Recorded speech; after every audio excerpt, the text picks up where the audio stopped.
Hello and welcome. मैं हूं doctor Amjad Mirza. नाजरीन, अगर आप देखें तो नेपाल से लेकर बांग्लादेश से लेकर नेपाल तक और फिर नेपाल से लेकर दूसरे ममालिक तक हम देख रहे हैं कि नौजवान नस्ल जिसको जेन जी कहा जा रहा है वो बहुत पुरतशद्दुद मुजाहरे कर रहे हैं और हुकूमतों के तख्ते उलट रहे हैं। उसके नतीजे में क्या दुनिया एक नए बहरान का शिकार है, या क्या जमहूरियत का जो आलमी बहरान है वो हमेशा से मौजूद था? इसके ऊपर आज चर्चा करने के लिए मेरे साथ आपके जाने पहचाने मुफक्कर, जियोपॉलिटिकल एनालिस्ट और पॉलिटिकल एनालिस्ट जनाब एंडी खान साहब मौजूद हैं। एंडी खान साहब, आपका स्वागत है। Thank you for joining sir.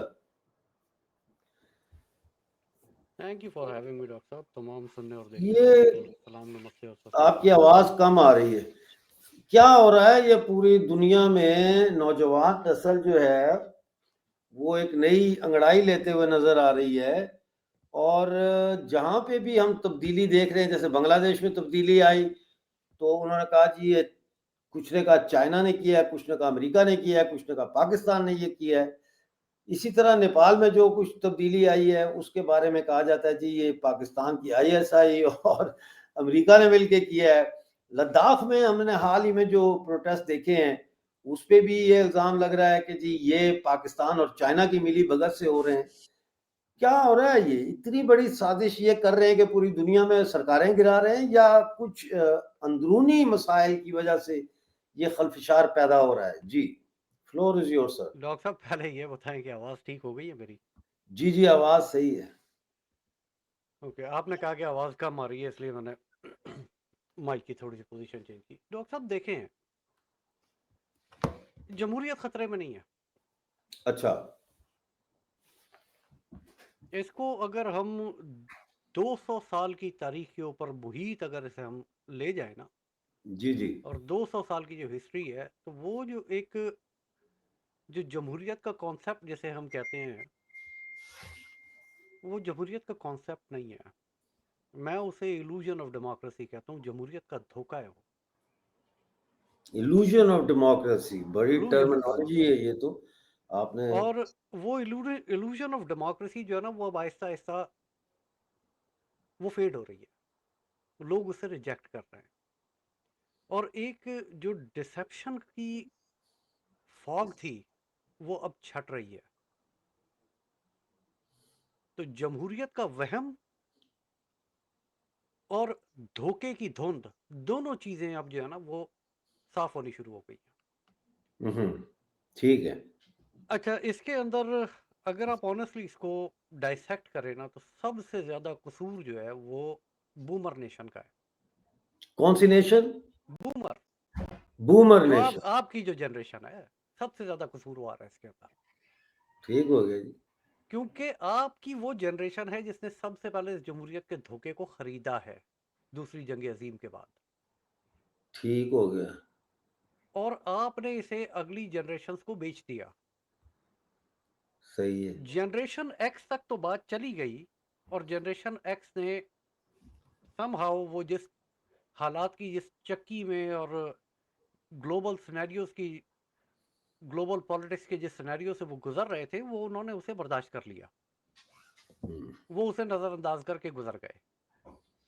मगर ये जो जेन जी है, जो जिसके लिए हमने इंतहाई शदीद कंपटीशन इस दुनिया के अंदर तैयार किया हुआ है कि जी इतने परसेंट मार्क नहीं होंगे तो इस कॉलेज में दाखिला नहीं मिलेगा, इतने परसेंट मार्क नहीं होंगे तो नौकरी नहीं मिलेगी, इस ग्रेड से डिग्री नहीं होगी तो आगे कहीं जा नहीं पाओगे। जब उनके लिए हमने इतना कंपटीशन क्रिएट किया, तो उन्होंने इस पूरे निज़ाम को एक नए अंदाज से देखना शुरू किया। और ये ग्लोबल फिनोमेना है। ये कोई सिर्फ इसे आप सिर्फ और सिर्फ श्रीलंका से लेकर नेपाल तक, बांग्लादेश और वहाँ तक कंटेन नहीं कर सकते। अभी इसकी ताज़ा तरीन मिसाल आपके सामने जो कुछ हो रहा है लद्दाख के अंदर, जो कुछ हो रहा है पाकिस्तान ऑक्युपाइड कश्मीर के अंदर, these are the recent examples of it. और अब वो सुनने में आ रहा है कि जी वो फैलते फैलते सिकम तक चला गया है। तो ये जिस जनरेशन को हम तैयार कर रहे थे और उन्हें हाई लेवल ऑफ कॉम्पिटेंसी के ऊपर हम लेके जाना चाहते थे, उस जनरेशन ने इस सड़े गले निज़ाम को, जिसे हम्म, हमने जमहूरियत का वहम, जो हम इतने अरसे से रख के बैठे हुए थे ना कि हमारे पास जमहूरियत है, उन्होंने इसको रिजेक्ट कर दिया। देखें, ट्रू डेमोक्रेसी दुनिया में कहीं नहीं है। ये बात मैं कई दफ़ा पहले कह चुका हूँ। ट्रू डेमोक्रेसी दुनिया में कहीं नहीं। अगर ट्रू डेमोक्रेसी हो तो फिर जो आपके लेजिस्लेटिव डॉक्यूमेंट्स हैं, दे बिकम लाइव डॉक्यूमेंट्स। फिर आपको आवाम की राय का एहतराम करते हुए कानून बनाने पड़ते हैं, और हर कानून के ऊपर आपको अवामी राय लेनी पड़ती है। हम जिसे डेमोक्रेसी कह रहे हैं, ये डेमोक्रेसी नहीं है, ये एक मजाक है इंसानियत के साथ, जहां हमने इसे सिर्फ एक नंबर गेम, एक टेनिस या क्रिकेट मैच से ज़्यादा इसकी कोई वैल्यू नहीं है। हम्म। असेंबलियों के अंदर हम सरबराह मुमलिकत, हेड ऑफ स्टेट्स, नंबर्स के ऊपर चुनते हैं, नंबर्स के ऊपर। हम्म। देखिए, indirect voting in itself is a cancer for democracy. Hmm. Pakistan के अंदर कितने लोग हैं, पिछले 4-5 इलेक्शन ले लीजिए, भारत के अंदर पिछले 4-5 इलेक्शन ले लीजिए, कितने लोग हैं जिन्होंने इन प्राइम मिनिस्टर्स के लिए जो कुर्सियों के ऊपर बैठे हुए हैं और उनके साथ चिपके हुए हैं, इनके लिए वोट दिया है डायरेक्ट? कोई एक प्राइम मिनिस्टर दिखाइए, या कोई एक प्रेसिडेंट दिखाइए, जो, या कोई एक स्पीकर दिखा दीजिए जो अवाम के वोट से आया हो। तो अवाम तो इसका वोट नहीं आपके देती। कहने का मतलब है कि चाहे वो नरेंद्र मोदी साहब हों, चाहे डोनाल्ड ट्रंप हों, चाहे ये हो इमरान खान हो, या ये शहबाज जो शरीफ, है कोई भी वोट से नहीं आया, अवामी डायरेक्ट वोट से वोट नहीं से। आए ये लोग। हम्म। देखें, इवन के अमेरिका के अंदर ट्रू डेमोक्रेसी नहीं है। यहाँ एक और चीज़ है, अवाम से तो वोट लेते हैं आप, हम्म। अवाम से वोट लेके आपने एक और बला उनके सर के ऊपर नाजिल की हुई है, जिसे आप कहते हैं इलेक्टोरल कॉलेज। हम्म। और वो इलेक्टोरल कॉलेज बनाता है प्रेसिडेंट, अवाम नहीं बना रही। वोट आप अवाम से ले रहे हैं। तो इल्यूजन तो यहाँ पे दुनिया की जो सबसे बेहतरीन जमहूरियत कहलाती है, इल्यूजन इसमें भी मौजूद है। हम्म। डायरेक्ट वोट से तो नहीं आया डोनाल्ड ट्रंप। अगर डायरेक्ट वोट से आया तो फिर इलेक्टोरल कॉलेज के वोट्स की क्या जरूरत थी, कि वो नंबर पूरा होना चाहिए था। ये स्विंग स्टेट्स का क्या मसला है? या अवाम के वोट से शहबाज शरीफ अगर पाकिस्तान के अंदर वजीर आजम बन के बैठा हुआ है, तो मुझे वो बंदे दिखा दीजिए जिन्होंने शहबाज शरीफ को वोट दिया है वजीर आजम के लिए। बैलेट के ऊपर तो वजीर आजम शहबाज शरीफ था ही नहीं। बैलेट के ऊपर तो 2018 में भी इमरान खान तो नहीं था फॉर वजीर आजम। इमरान खान तो सिर्फ एक एमएनए की सीट जीत के आया था, तो वजीर आजम कैसे बन गया? इनडायरेक्ट वोटिंग से ना। तो वही इनडायरेक्ट वोटिंग आपको अमेरिका में भी नजर आती है इलेक्टोरल कॉलेज की शक्ल में। बैलेट पे तो आवाम वोट देती है, मगर फिर ये इलेक्टोरल कॉलेज की क्या जरूरत है? पॉपुलर वोट से चूज कर ले कि कौन है प्रेसिडेंट। हम्म। तो ये डेमोक्रेसी के लिए सर कैंसर है, जिसके तहत ये डेमोक्रेसीज बनाई गई हैं, और ये इल्यूजन अब आहिस्ता आहिस्ता टूट रहा है। क्यों? क्योंकि वो जेन जी जिसे हमने हाईएस्ट कॉम्पिटेंसी लेवल के ऊपर ले जाने की कोशिश की थी, उसने उन लोगों की कॉम्पिटेंसीज चेक करनी शुरू कर दी जो कभी जर्मनी और जापान की सरहद मिला देते हैं। उन लोगों की कॉम्पिटेंसीज चेक करनी शुरू कर दी जो ये कहते हैं कि 12वीं के बाद इंटर में एडमिशन ले लो। और अब उस शख्स की कॉम्पिटेंसी भी चेक हो रही है जिसने ये कहा कि हमने ईरान का न्यूक्लियर प्रोग्राम ब्लो करके किंगडम में पहुंचा दिया। हम्म। तो अब तो वो कॉम्पिटेंसीज चेक हो रही है ना डॉक्टर साहब। बिल्कुल। तो वो इल्यूजन टूट रहा है। और जब वो इल्यूजन टूट रहा है, तो वो जो लोग एक जमाने से इक्तदार के साथ चिपके हुए हैं, जो कि मोस्टली बूमर जनरेशन से ताल्लुक रखते हैं, हम्म। जो अपने घरों के अंदर डिक्टेटर थे। And let me put it straight to you कि आपकी जो जनरेशन है, आप लोग अपने घरों के अंदर डिक्टेटर थे। आपने अपने बच्चों को अपनी मर्जी की तालीम नहीं हासिल करने दी। हम्म, डिक्टेटरशिप का तो ये आलम है कि एक बच्चा अगर किसी यहूदी, क्रिश्चियन या मुसलमान के घर पैदा हो जाए तो वो यहूदी का बच्चा क्रिश्चियन नहीं बनता, क्रिश्चियन का बच्चा मुसलमान नहीं बनता और मुसलमान का बच्चा बेदीन नहीं बनता। इवन के वो जिस चर्च में जा रहे होते हैं, किसी और चर्च में नहीं लेके जाते उसे, उसी चर्च में लेके जाते हैं जिस चर्च के अंदर आप खुद जा रहे थे। हम्म, तो ये जो जमहूरियत के नाम के ऊपर एक डिक्टेटरशिप कायम की गई पूरी दुनिया के अंदर, oligarchy culture, lobbies culture, corporate culture, यहां से लाके जो जमहूरियतें नाफिज की गई, अब उन पे सवाल उठ रहे हैं तो क्या गलत है? सही। जमहूरियत खतरे में नहीं है, इल्यूजन खतरे में है। ये बहुत बड़ी बात है कि वो इल्यूजन जिसके शहर में इनको डाला हुआ है पूरी दुनिया के लोगों को, वो इल्यूजन, वो शराब, वो खतरे में पड़ गया है। चाहे वो नेपाल हो, चाहे वो बांग्लादेश हो, और चाहे वो बरतानिया हो, खतरे हम्म, में इल्यूजन है। और आज इवन के फ्रांस में भी खतरे में इल्यूजन है, जहां आवाम सड़कों के ऊपर निकल के सवाल पूछना शुरू कर देती है कि आप अगर हमसे टैक्स का पैसा लेते हैं तो इसे आप खर्च कहाँ करते हैं? जमहूरियत ट्रांसपेरेंट होती है डॉक्टर साहब, जो हमने क्रिएट की हुई इल्यूजन ये ट्रांसपेरेंट नहीं है। हम्म, इसमें ट्रांसपेरेंसी की गुंजाइश नहीं छोड़ी गई, जिसकी वजह से आज ये जब ये मिराज जो है वो इंतहाई शदीद खतरे के अंदर है कि अब ये मिराज जो है वो खत्म होने जा रहा हम्म। है और नई जनरेशन इसे रिजेक्ट कर रही है। ऐसा क्यों नजर आता है कि इसका मुकाबला करने का या इसको पैसिफाई करने का कोई प्लान नजर नहीं आता इन रियासतों के पास, और उसका जवाब वो सिर्फ गोली से देते हैं। देखें, लद्दाख में आज तक कभी एक गोली नहीं चली, लेकिन 4 लोगों की हत्या हो जाती है। बांग्लादेश में जो है वो कहते हैं 1,000-1,200 लोग जो है वो फायरिंग के नतीजे में हलाक हुए। नेपाल में भी यही सूरत हाल है। तो क्या आप समझते हैं कि ये इनके पास इसका कोई जो है प्लान नहीं है कि उसको कैसे सॉल्व किया जाए, अब इस इल्यूजन को का मुतबादल पेश किया जाए जेनजी के आगे? नहीं, इसका प्लान है, अच्छा। मगर प्रॉब्लम उस प्लान की अडॉप्शन में है। हाँ, अच्छा। क्योंकि मैंने इसका जवाब आपको पहले दे दिया कि ये जितनी बूमर जनरेशन है दे ऑल आर डिक्टेटर्स। हम्म, और देखें, आदतें बदलती हैं, आदतें बदली जा सकती हैं, नेचर नहीं बदलती। हम्म, आदत अगर 21 दिन पुरानी हो जाए तो वो नेचर बन जाती है। हम्म, तो यहाँ तो 21 साल और पता नहीं उससे भी ज्यादा शायद गुजर गए हैं।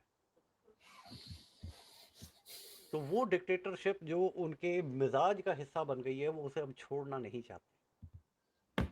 उसके अलावा वो जानते ही कुछ नहीं। तो इन्हें अब गोली चलाना हल नहीं है। हम्म, देखें, मुल्कों ने 20-20 साल जंगें लड़के देख ली। बिल्कुल। Let me be a little harsh over here. 20-20 साल मैदान जंग में गुजार के देख लिए, पता नहीं अपने कितने मरवा लिए, पता नहीं उनके कितने मार दिए। आखिर में जाके टेबल पे बैठे ना, बैठे। तो जो मसाइल आप मैदान जंग में हल नहीं कर सकते वो आप टेबल के ऊपर हल करते हैं जब आप अपनी सोसाइटी को मैदान जंग बनाएंगे, गोलियां हम्म, चलवा के। हम्म, डिक्टेटरशिप के शहर में आप गिरफ्तार हैं और जब आप उस डिक्टेटरशिप की नेचर से बाहर नहीं निकल सकते और आप अपने लोगों के ऊपर गोलियां चलवाते हैं, तो वो मैदान जंग जो आप क्रिएट कर रहे हैं, मेरा ख्याल आप उसे सरवाइव भी नहीं कर सकते। हम्म, सही बात है। दुनिया की जो टोटल आबादी है हम्म, उसका मुश्किल से 8% है जो फौजी यूनिफॉर्म के अंदर है। हम्म, 92% दूसरी साइड पे खड़े हुए हैं डॉक्टर साहब। वो एक पाकिस्तान की पॉलिटिकल हिस्ट्री में एक जुमला है, वो यहाँ रिपीट करने की जिसारत कर रहा हूँ, और किसी को बुरा लगे तो माजरत करूंगा कि तुम कितने भुट्टो मारोगे, हर घर से भुट्टो निकलेगा। तो जब आप अवाम मारने के ऊपर निकल जाएंगे और उस पर लग जाएंगे तो आप कितनी अवाम मारेंगे? 92% दुनिया की अवाम है, सिर्फ 8% फौज है।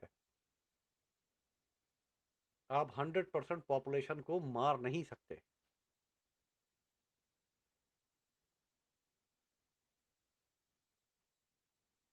डॉक्टर साहब आप म्यूट पे हैं। कोशिश तो बड़ी की इन्होंने। आप फिर म्यूट पे हैं। मैंने कहा कोशिश तो बहुत की इन्होंने, कोरोना भी लाए और भी तरीके अपनाए, लेकिन उस तरह से बड़े पैमाने पर इंसान को खत्म नहीं कर सके। देखिए डॉक्टर साहब, सोच को आप कभी भी ख़त्म नहीं कर सकते। एक सोच, चले मैं आपको एक लाइव एग्जांपल देता हूँ। एक सोच, आपका माइक फिर म्यूट है, आप कुछ बोल रहे हैं तो मुझे सुनाई नहीं दे रहा। मैंने कहा ठीक है, करें, बताएं, समझाएं हमें, एक हम वाकया समझना है, चाहते हैं। दुनिया की तारीख का बड़ा अहम वाकया है। इस वाकये के बाद दुनिया बदल गई थी, हम एक नई दुनिया देख रहे थे। वाकया 9/11 का। जब 9/11 हुआ हम्म, तो उस वक्त चंद एक आवाजें थी जो इसके ऊपर सवाल किया करती थी कि क्या ये हुआ है या ये करवाया गया है। हम्म, चंद एक आवाजें थी, हम्म, और फस्तायत के निज़ाम ने उन आवाज़ों को दबाने में कोई कमी नहीं रखी। पूरी हम्म, कोशिश की कि उन आवाज़ों को वो दबा दें, हम्म, मगर क्या वो उन आवाज़ों को दबा सके? नहीं। आज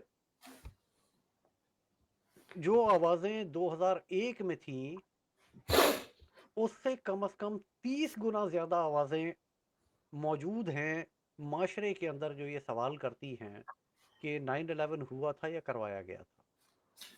हम्म, आज भी उसके ज्योमेट्रिक मॉडल्स बना के ये साबित करने की कोशिश की जा रही है कि ये बिल्डिंग गिर नहीं सकती थी, ये गिर कैसे गई। आज भी ज्योमेट्रिक मॉडल्स बन रहा है। आज बड़े बड़े लगता है ना कि वो इंफ्लुएंसर, डिमोलिशन प्रोजेक्ट था, क्योंकि वैसे गिरी है, डिमोलिशन प्रोजेक्ट लगता है वो, जैसे पूरी बिल्डिंग को पहले से ही जो है वो बारूदी मवाद लगाया हुआ है उसमें, और यू नो और कौन जाने ये जो जहाज टकराए हैं, ये रिमोट कंट्रोल से किसी ने उनको उस तरफ गाइड किया हो, देयर आर डॉक्टर सो साहब मेनी। आ गए ना आप उधर। आप भी उधर आ गए ना। तो आज बड़े बड़े सेन लोग जो किसी जमाने में हर साल खड़े होके कैमरे के सामने 9/11 का मातम किया करते थे, आज वो 9/11 के ऊपर सवाल उठा रहे हैं। आज कैनेडी की असैसिनेशन के ऊपर सवाल उठ रहे हैं। ये आवाजें कहाँ से आई हैं?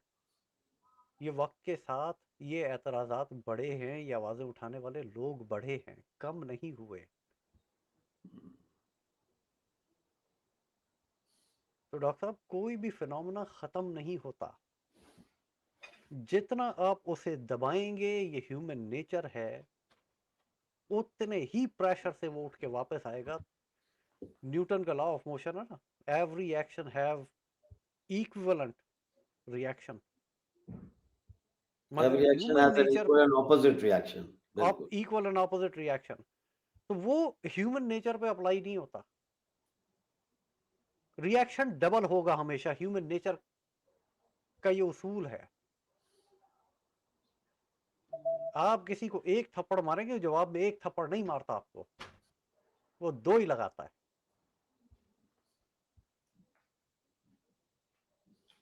और उस दो के नतीजे में जो रिएक्शन आता है, तो बात लातों घूसों तक जाती है। ये ह्यूमन नेचर है सर, इसके ऊपर न्यूटन के लॉज ऑफ मोशन अप्लाई नहीं होते, नेचर पे अप्लाई होते। Human nature always have twice the reaction.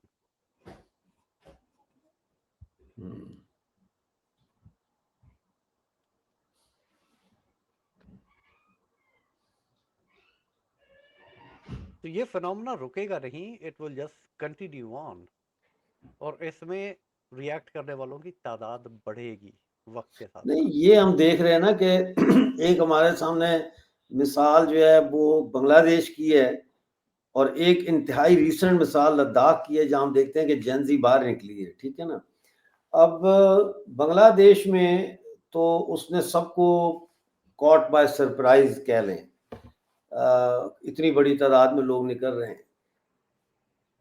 क्या इस तरह के इल्ज़ामात देने से हो सकता है बीच में इन्वॉल्व हो अमेरिका लॉबी या चाइनीज़ या पाकिस्तानी, आई डोंट नो, लेकिन इतने इफ़ेक्टिव तो नहीं हो सकते कि पूरी कौम को बाहर निकाल दें ना, कुछ एलिमेंट्स को तो निकाल सकते हैं। तो अब लद्दाख में भी हम देख रहे हैं कि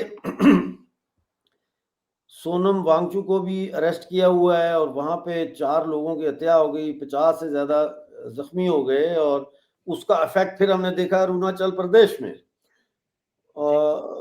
तो ये तो नहीं हो सकता कि इतने बड़े पैमाने पे गैर मुल्की साजिश हो। कौन से इश्यूज़ हैं जिसको बीजेपी गवर्नमेंट इंडिया में या ये जो शेख हसीना की गवर्नमेंट थी वहाँ पे बांग्लादेश में, या ओली की जो गवर्नमेंट थी नेपाल में, वो एड्रेस करने में नाकाम हुए? किस चीज़ को? ठीक है, कॉम्पिटिटिव नस्ल बना रहे थे उनको उसमें, लेकिन वो क्या अंडरलाइनिंग फैक्टर्स हैं जो इनकी समझ में नहीं आ रहे और ये उसको हैंडल नहीं कर सकते और ये सब बह जाएंगे उसमें? मुझे तो ये डर है बीजेपी की गवर्नमेंट भी बह जाएगी इसमें, क्योंकि ये लद्दाख का सब मामला डॉक्टर छोटा साहब, नहीं है सब सर।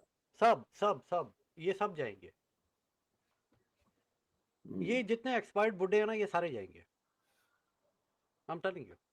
क्योंकि जिस तरह से लद्दाख के मामले को उन्होंने हैंडल किया, एक sensitive border state union territory को, इंडिया के लोग they are not buying the argument of the government of BJP कि भाई ये कोई साजिश है और सोनम वांगचू ने इनको इंसाइट किया है वायलेंस के लिए और वो पाकिस्तान गया था और पता नहीं कहाँ गया था, देखिए और डॉक्टर साहब, मतलब है लोग बाय नहीं कर रहे इसको, इवन के मीडिया के लोग भी जो है बड़े सीनियर नहीं, लोग को नहीं बाय कर आई रहे I don't want to go into the details of that. इसको। ओके। देखिए, इसका मैं एक सरसरी से जवाब दे के गुजर जाता हूँ कि लोग क्यों यकीन करें। आप अगर हर प्रॉब्लम पे आके ये कह देंगे कि इसके पीछे पाकिस्तान है, तो लोग कब तक सुनेंगे ये एक ही जवाब। हम्म, और फिर आप ये कहें कि मैंने ऑपरेशन सिंदूर किया था, वो भी बड़ा कामयाब हुआ, तो फिर प्रॉब्लम खत्म क्यों नहीं हो रहा? हम्म। प्रॉब्लम खत्म क्यों नहीं हो रहा? तो अल्टीमेटली जब मसाइल खत्म नहीं होते, तो लोग गिरेबानों में झांकना शुरू करते हैं। नहीं तो पाकिस्तान या ऑक्युपाइड जम्मू कश्मीर में ये कह रहे थे कि इंडिया का हाथ है, इंडिया जो है रॉ का हाथ है, इतनी बड़ी मूवमेंट चली 6 दिन। तो रवैया तो वहां पे भी वही है ना डॉक्टर साहब, कुछ भी हो, मसला हल नहीं हो रहा, इंडिया पे डाल दो। Hmm, I am utterly, I am serious. मेरी बात शायद लोगों को नागवार गुजर जाए, लोगों की समातों पे गिरा गुजरे, उसके लिए पहले से माजरत, मगर I am utterly disgusted by these three countries, India, Pakistan, Bangladesh. I am disgusted by them and I am extremely disappointed.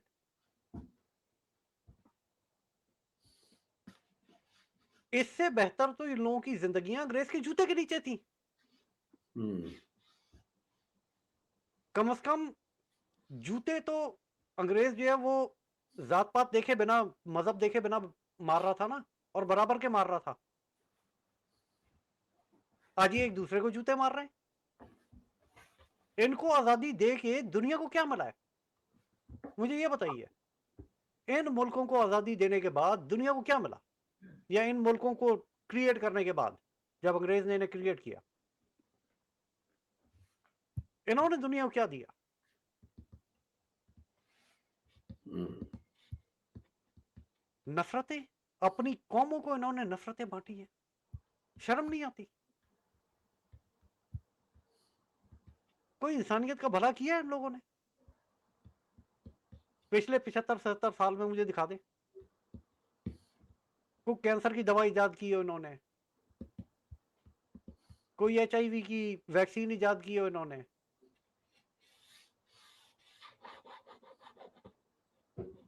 कोई कोविड की वैक्सीन इन्होंने इजाद की हो, दुनिया में पेंडेमिक आया था, कख नहीं है इनके पल्ले। बनाया तो क्या बनाया, एटम बम। एक दूसरे को फाड़ के लाखों जानों को लुकमा अजल बनाने वाला हथियार बना के बैठ गए दोनों तरफ। उसके ऊपर फखर है, उसके ऊपर हर साल परेड की जाती है। बेचा क्या हमने इन कौमों ने, इनके लीडरों को, इन कौमों को बेचा क्या है, मुझे ये बताइए। जहालत, उस पर फखर किया जाए। I am sorry. ये सही बात है। इन हजूमों ने दुनिया को कुछ नहीं देना था, तो अगर इनके लीडरों से जमहूरियत की तवक्को करती है इनकी कौम, मेरा ख्याल इससे ज्यादा बेवकूफ कौम दुनिया के अंदर कोई एग्जिस्ट ही नहीं करती। यार नेपाल जैसे मुल्क के अंदर लोग उठ के खड़े हो सकते हैं अपना हक मांगने के लिए, गवर्नमेंट से ट्रांसपेरेंसी मांगने के लिए।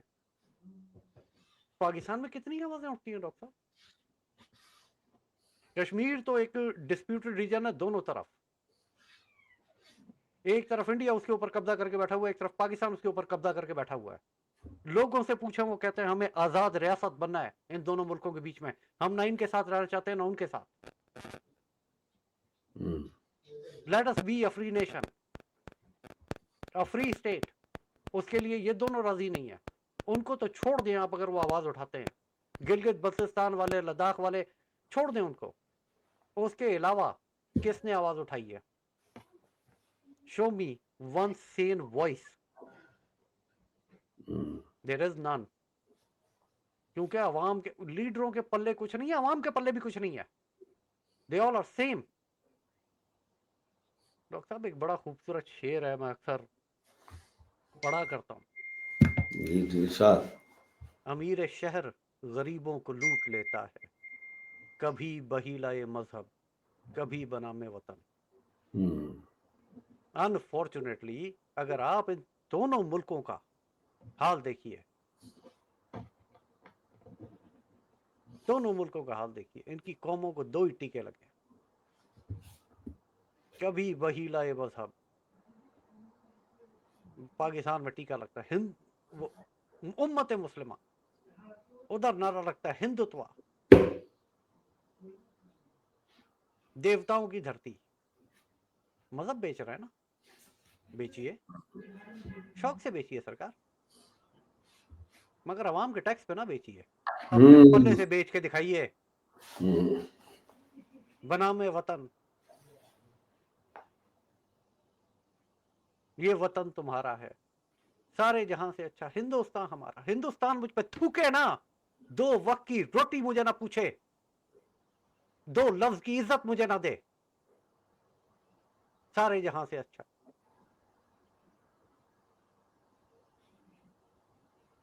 तुम हो पासमां इसके,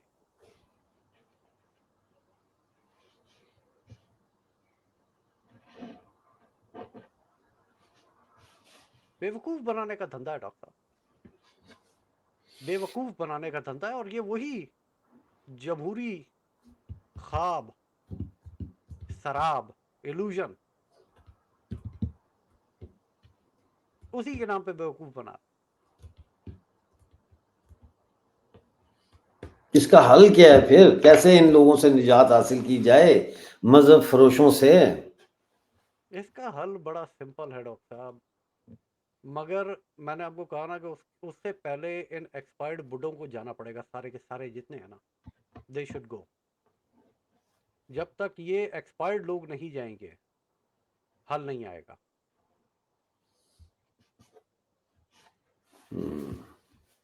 देखिए सबसे पहले तो जो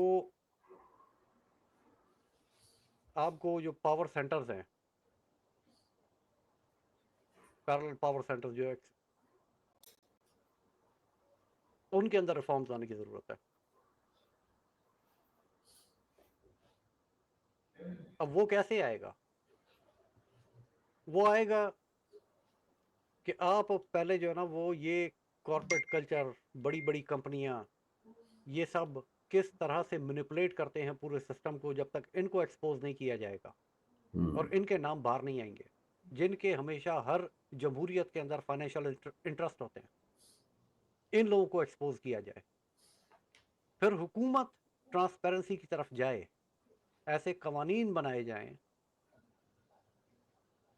कि टोटल ट्रांसपेरेंसी हो। अवाम अगर पाई पाई का हिसाब मांगे तो वो उसको मिलना चाहिए।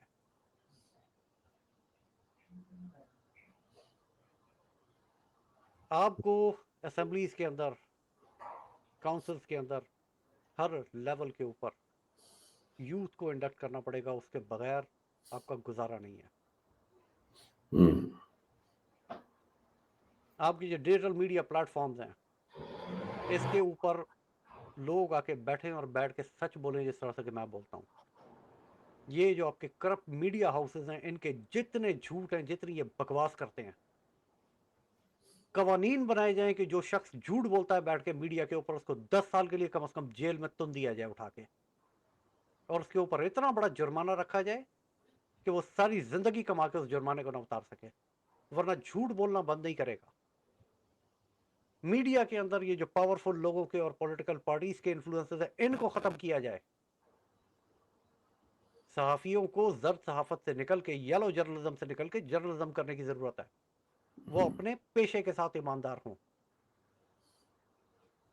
ये ऐसे ही ठीक होगा। और ये आपको, ये अनफॉर्चुनेटली ये अभी कुछ अरसे में ठीक नहीं हो जाएगा डॉक्टर साहब। हम्म, ये आपको आपकी जेन जी ही ठीक करके देगी। हम्म, ऑल्टरनेटिव मीडिया का आपको सहारा लेना पड़ेगा। जब तक आप ये मैस मीडिया से आपकी जान नहीं छूटेगी, जब तक ऑल्टरनेट मीडिया के ऊपर आप नहीं जाएंगे। हम्म, लोगों को आपको एक नई तरह की सिविक सेंस पढ़ानी पड़ेगी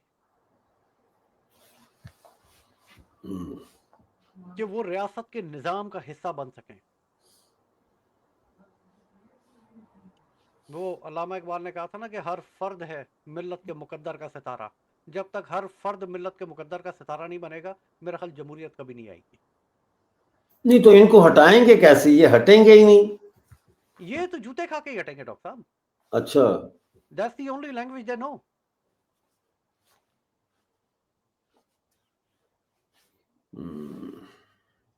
क्योंकि इनकी पूरी जिंदगी गुजर गई है लोगों को डंडे मारते हुए, तो ये डंडे खा के ही जाएंगे। ये वही जबान समझते हैं।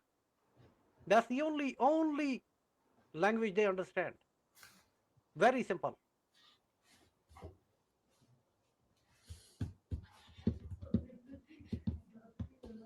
क्योंकि ये भी तो आज तक अवाम को जूते की जबान से डील करते हैं ना, तो अवाम ने जूते की जबान से डील करे जरा।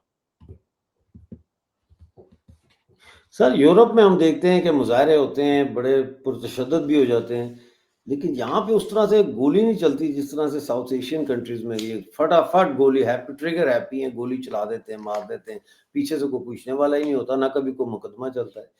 इसकी क्या वजह है? क्या यूरोपियन मॉडल ऑफ डेमोक्रेसी, चाहे वो इल्यूजन ही था, वो साउथ एशिया से बेहतर है? और अगर है तो क्यों है? क्या इसमें फर्क है? नहीं नहीं नहीं डॉक्टर साहब, ये मॉडल डिफेक्टिव है। जो साउथ एशिया के अंदर जो मॉडल दिया गया ना, ये डिफेक्टिव हम्म, है। इसमें प्रॉब्लम्स हैं। यूरोपियन जो है वो वक्त के साथ सिविलाइज हुए हैं। वो भी ऐसे ही थे। कोई 150 साल पीछे जाके देखे ना, वो भी ऐसे ही थे। जो अंग्रेज यहाँ आया था वो कैसा था? वो भी गोली चलाता था ना डायरेक्ट। हम्म, बिल्कुल। उसको भी बड़ा वक्त लगा है, जूते खा खा के उसने सीखा है कि गोली नहीं चलानी। असल में वो कहते हैं ना, अंग्रेज मर गए औलाद छोड़ गए। हम्म, तो ये जितने आपके पावर सेंटर्स हैं ना, ये जिस वक्त भागते हैं अपने मुल्कों से, तो ये कहाँ जाते हैं? जो उसी यूरोप की दौड़ लगा। इनके बच्चे कहाँ पढ़ते हैं? पूछे ना कभी इनसे, इनके बच्चे कहाँ पढ़ते हैं? ये जितने बड़े बड़े नेता हैं, पाकिस्तान के, इंडिया के, बांग्लादेश के, हसीना वाजिद का बेटा कहाँ है? लंदन। अभी तो रुक जाइए जरा। अभी तो अमेरिका में कवानीन बनने वाले हैं और इन्वेस्टिगेशनें यहाँ पे खुलने वाली हैं कि ये जो पैसा बाहर मुल्कों से आया हुआ है, यहाँ इन्वेस्ट हुआ हुआ है, इसमें कितना हलाल का है, कितना हराम का है। अच्छा। यही ला के इन्वेस्ट किया है ना हसीना वाजिद की औलाद ने सारा पैसा। वो हम्म, वहां से करप्शन करती रही, बेटा यहाँ इन्वेस्ट करता रहा। तो जिस दिन वो सारा हराम का पैसा पकड़ा जाएगा, फिर बचेगा क्या? फिर पल्ले क्या रह जाएगा? इनकी औलादें कहाँ हैं? नवाज शरीफ के बच्चे कहाँ हैं? बरतानिया में बैठे हुए ना। तो ये असल में ये उनके आज भी वो मैंने कहा ना अंग्रेज मर गए औलाद छोड़ गए, ये उनके पपेट्स बन के बैठे हुए हैं यहाँ पे। भारत वालों के भी चेक कर लीजिए, इनके बच्चे कहाँ कहाँ पढ़ते हैं, इनकी औलादें कहाँ कहाँ बैठी हुई हैं, जो यहाँ बैठ के देश बेच रहे हैं अपनी आवाम को, अपनी कौम को, उनकी औलादें क्यों नहीं रहती इस मुल्क में। असल में मैंने कहा ना कि जनरेशन जो आपकी बूमर जनरेशन है वहां से लेकर जनरेशन एक्स तक किसी ने कभी सवाल नहीं पूछा। अब वो जो एक जनरेशन कॉम्पिटेंट जनरेशन हम लेके आए थे ना, जिसके लिए सबसे हाई स्टैंडर्ड हमने मुकर्रर किया, उसने हम पे ही सवाल उठाती कि बाबा जी तुसी की कीता, हमें धोखा बेच रहे हो। तो वो सिर्फ फिर हम तक नहीं रुके, वो जो असल दुकानदार था उसके गिरहमान के ऊपर हाथ डालने शुरू कर दिया उन्होंने।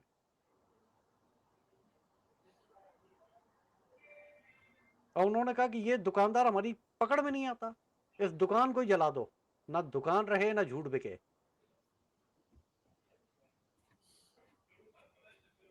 ये दुनिया का सबसे बड़ा प्रॉब्लम है डॉक्टर साहब।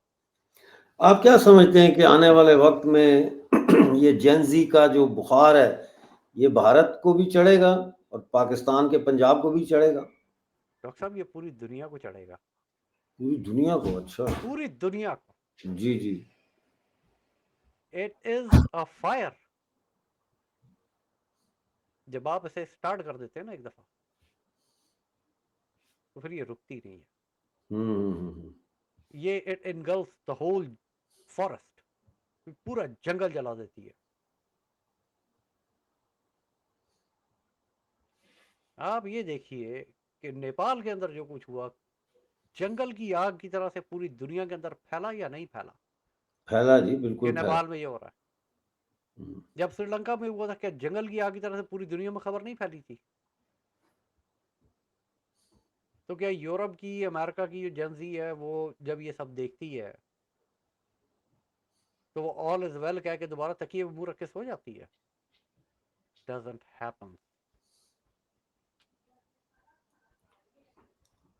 It doesn't happen that way. Sir अगर ये जेनजी की आग हिंदुस्तान में फैलती है तो इसके तो बड़े खतरनाक नतीजे बरामद होंगे।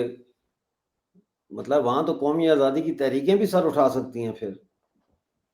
तो डॉक्टर साहब पहले नहीं है क्या कौमी आजादी की पहले हैं तहरीक लेकिन बात दबी करें, हुई है पहले ना, नहीं है क्या? दबी हुई है। अभी तो जश्न मना रहे हैं कि नक्सलाइट्स को मार दिया, उन्होंने हथियार डाल दिए। अभी तो ये जश्न मनाया जा रहा है ना, फतह हो गई, अमित शाह साहब ने बड़ा तीर मार दिया है, आसाम के साथ भी मुआहदा हो गया है। लेकिन जैसा आप फरमा रहे हैं ये लोग, जेंजी ने ये सारा कुछ रिजेक्ट कर दिया है और ग्लोबली रिजेक्ट किया है। इसीलिए पूरा global so called democracy is in crisis sir. Sir democracy crisis में नहीं है डॉक्टर साहब, फिर इल्यूजन। मैं रिपीट कर, illusion of democracy is in crisis, it's actually बढ़िया, इंडेंजर्ड नाउ। बढ़िया, बढ़िया। बिल्कुल, बिल्कुल सही फरमा रहे हैं आप। Illusion of democracy. डॉक्टर तो साहब वो एक मैप है, मैंने आपको भेजा था एक दफा, let me find it. India का मैप, हाँ वो जो अंग्रेज ने बनाया था, बड़ा खूबसूरत हाँ, मैप है वो वो, हम आई देख लव लेते दैट हैं। मैप। हाँ, यहाँ होगा, बिल्कुल होगा। आपने बिल्कुल भेजा था, उसमें कोई शक नहीं है और हमने वो सेव भी किया था। उसमें मतलब है मॉडर्न इंडिया तो बना ही 1947 के बाद है ना? नहीं नहीं, नहीं? मॉडर्न इंडिया बनता है कोई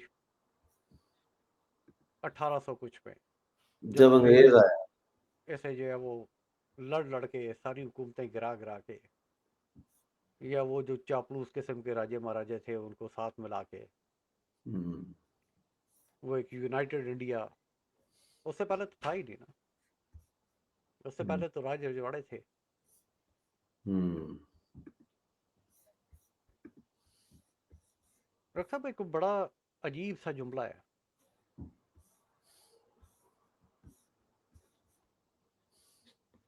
जो मैंने किसी और टॉपिक के एवज कहा था। हम्म। मगर वो अप्लाई यहाँ भी होता है। जी, जी। और वो जुमला है कि हर चीज़ पलट के अपने असल की तरफ वापस जाती है। हुँ। हर चीज़ पलट के अपने असल की तरफ वापस जाती है और जाएगी भी।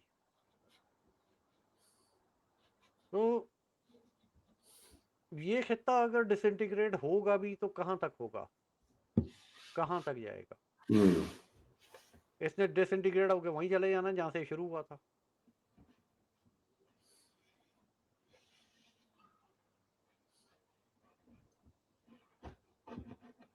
मतलब आप समझते हैं कि भारत दोबारा उसी तरह के जो इंडिपेंडेंट प्रिंसली स्टेट्स थी, उनकी शक्ल में इंडिपेंडेंट स्टेट्स की शक्ल इख्तियार करेगा, ये कहना चाह रहे हैं आप?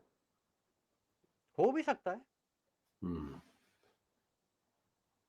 नहीं, इसकी मैप मैं पेशेनगोई यहाँ एक ऐड कर साफ़ी देता थे, हूँ। ज़ुबैर राना एक इसको साफ़ी लगा थे। दीजिए।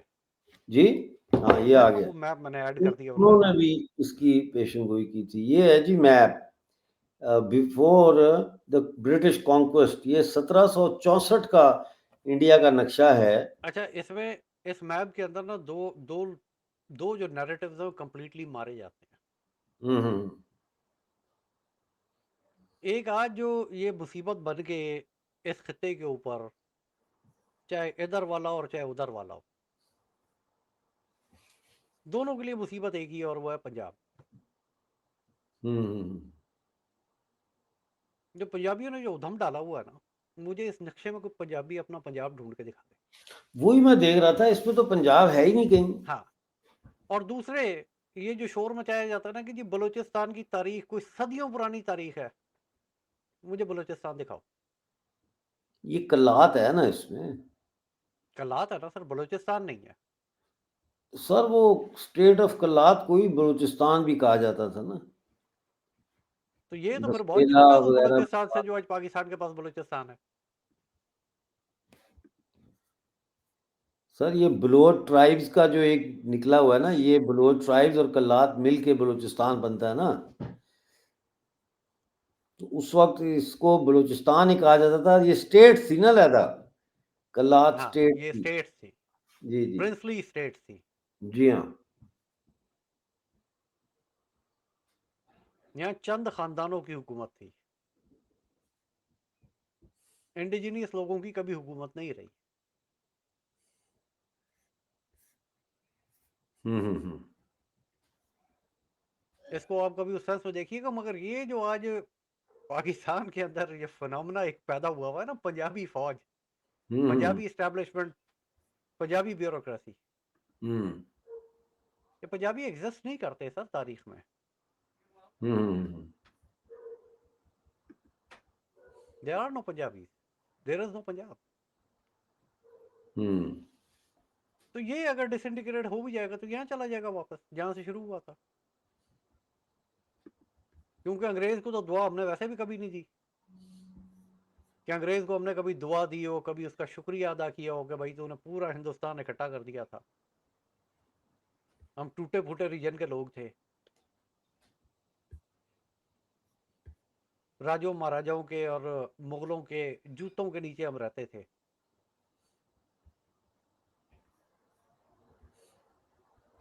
तूने पूरा हिंदुस्तान इकट्ठा किया, जो रखा तूने भी हमें जूतों के नीचे, मगर फिर उसके बाद कम से कम हमें आज़ाद तो किया, इंसान तो समझा।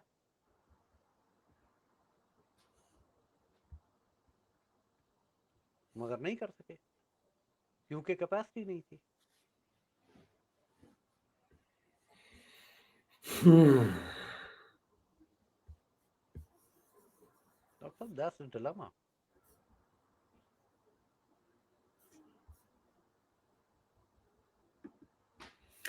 Concluding remarks sir, concluding remarks. ये खित्ता तो बड़ी मुसीबत में जा रहा है हमारे हुक्मरानों की बेवकूफ़ियों की वजह से और ये खिता लालच क्यों की सर, वजह से, पूरी दुनिया, ईगो की वजह से।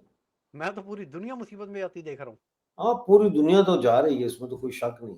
बिल्कुल। मगर इस सब के होने के लिए फिर मैं आपको एक बात कहूंगा, ये असल में जूते यूरोप के अंदर और अमेरिका के अंदर और ये जो बड़ी बड़ी डेमोक्रेसी है ना इस दुनिया में, चैंपियन बन के बैठे हुए हैं दुनिया के, ये वहाँ जूते असल में जब चलेंगे जब एक बहुत बड़ी जंग होगी, उससे पहले नहीं चलेंगे। हुँ, हुँ। देखिए, एक रीसेट के लिए एक बहुत बड़ी तबाही का होना बहुत ज़रूरी होता है। बेशक। मैं अक्सर कहा करता हूँ कि दुनिया को इस एक ग्रैंड रीसेट की ज़रूरत है, वो ग्रैंड रीसेट जेन ज़ी लेके आएगी। मगर उससे पहले एक बहुत बड़ी तबाही से ये गुजरेगी, जब जेन ज़ी उस तबाही से गुजरेगी, तो फिर वो रीसेट वो लेके आएंगे।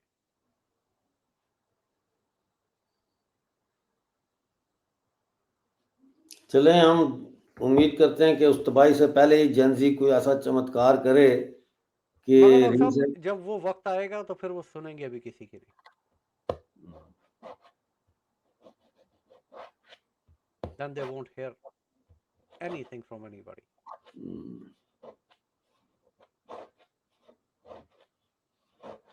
They will do the reset.